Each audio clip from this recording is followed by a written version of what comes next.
বন্ধুরা, আজ আমি আপনাদের দেখাবো আমার মায়ের হাতে দুর্দান্ত একটা ইলিশ মাছের রেসিপি। তো বন্ধুরা, বর্ষাকাল তো পড়েই গেছে, আর ইলিশ মাছের কোনো রেসিপি বাড়িতে হবে না এটা তো হতেই পারে না। তো প্রথমে আমার মা কড়াইতে তেলটা খুব সুন্দর করে গরম করে নিয়েছে। তারপরে মাছগুলোতে নুন, হলুদ, গুঁড়ো লঙ্কা ও একটু তেল দিয়ে ইলিশ মাছটা খুব সুন্দর করে মাখিয়ে নিয়েছে। তারপরেই কিন্তু গরম তেলে এক এক করে সব মাছগুলো ছেড়ে দিয়েছে। তারপরে মাছগুলো এপিট উপিট করে খুব সুন্দর করে ভাজা করে তুলে নিতে হবে। দেখুন, মাছটা কিন্তু বেশি ভাজা করবেন না। ইলিশ মাছ কিন্তু হালকা ভাজাই খেতে কিন্তু খুব সুন্দর লাগে, তাই আপনারাও মাছটা হালকা ভাজা করে নেবেন, তাহলে কিন্তু মাছটার টেস্টটা খুব সুন্দর আসবে। দেখুন, এখানে কিন্তু আমার সব মাছগুলো ভাজা হয়ে গেছে। তারপরেই আমি ওই তেলের উপরে দিয়ে দেব চিড়ে চিড়ে করে কেটে রাখা আলুগুলো। বন্ধুরা, যতক্ষণ না আলুটা খুব সুন্দর করে ভাজা হয়ে আসছে, আমি কিন্তু আলুটা এখানে ভাজতে থাকবো। তো দেখুন বন্ধুরা, আমার আলুটা কিন্তু খুব সুন্দর করে ভাজা হয়ে এসছে। আমি কিন্তু এই আলুর উপরে দিয়ে দেব কুচি করে রাখা পেঁয়াজ। পেঁয়াজগুলো এই আলুর উপরে দিয়ে খুব সুন্দর করে নাড়তে থাকবো। যখন পেঁয়াজটা একটু নরম হয়ে আসবে, তার উপরে দিয়ে দেব আমরা একটু লবণ। লবণটা দিয়ে খুব সুন্দরভাবে একটু নাড়াচাড়া করে নিয়ে তার উপরে দিয়ে দেব টমেটো কুচি। টমেটো কুচিগুলো দিয়ে খুব সুন্দর করে নাড়বো, যাতে টমেটোগুলো একটু গলে যায়। তারপরে আমরা একে একে সব মশলাগুলো দিয়ে দেব। যেমন আমরা কালারের জন্য দিয়েছি একটু রেড চিলি পাউডার, আর দিয়েছি একটু নর্মাল গুঁড়ো লঙ্কা। সবগুলো একসাথে মিক্সড করব। মিক্সড করে খুব সুন্দরভাবে কষাতে থাকবো। কষানোর পরে তার উপরে দিয়ে দেবো একটু হলুদ।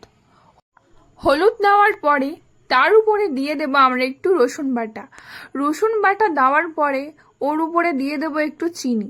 টেস্টটা ব্যালেন্স করার জন্য একটু চিনি আপনারাও দিয়ে দেবেন, যাতে ওর টেস্টটা আর একটু সুন্দর আসে। তারপরে দিয়ে দেব এর উপরে পেস্ট করে রাখা কালো সর্ষে, সাদা সর্ষে, কাজু বাদাম, পোস্ত, চালমগজ, কাঁচা লঙ্কা সবগুলো পেস্ট করে নিয়েছি। নিয়ে ওর উপরে এবার দিয়ে দেব। তার সঙ্গে আরও কিছু পরিমাণে একটু জল দিয়ে দেব। জলটা দিয়ে কিছুক্ষণ ঢাকা দিয়ে রেখে দেব।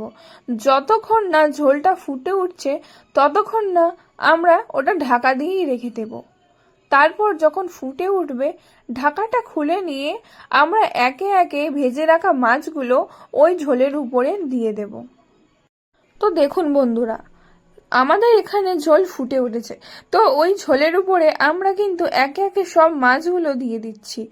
দিয়ে দেওয়ার পরে আমরা মাছগুলো একটু উল্টে পাল্টে ঝোলের সাথে একটু মিশিয়ে নেব, যাতে মাছের ভিতরে ঝোলটা খুব সুন্দরভাবে ঢোকে।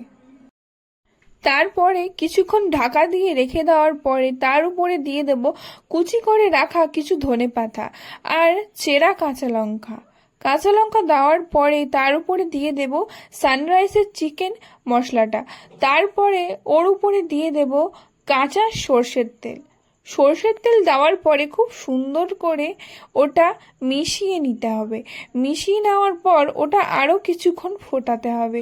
ফুটিয়ে দেওয়ার পরে ওটা ঢাকা দিয়ে রেখে দিতে হবে। তারপরেই রেডি হয়ে যাবে এই ইলিশ মাছের তরকারিটা। এটা খেতে কিন্তু খুব সুন্দর টেস্টি হয়। আমার মায়ের হাতের এই ইলিশের তরকারিটা আপনারাও বাড়িতে ট্রাই করে দেখবেন। যখনই বাড়িতে ইলিশ মাছ আনবেন, তখন এই রেসিপিটা অবশ্যই আপনারা ট্রাই করে দেখবেন। যেমন খেতে সুস্বাদু, তেমনই রেসিপিটা খুবই ইজি। এমন কারা কারা আছেন যারা ইলিশ মাছ খেতে খুবই ভালোবাসেন, তারা কিন্তু অবশ্যই কমেন্ট করে জানাতে ভুলবেন না। আমার কিন্তু ইলিশ মাছ খেতে খুবই ভালো লাগে। আমার পছন্দের একটা মাছ হলো ইলিশ মাছ। তো বন্ধুরা, আজ আমার ব্লগটি এই পর্যন্ত। দেখা হচ্ছে আপনাদের সাথে আবার নেক্সট ব্লগে। তো সবাইকে টাটা।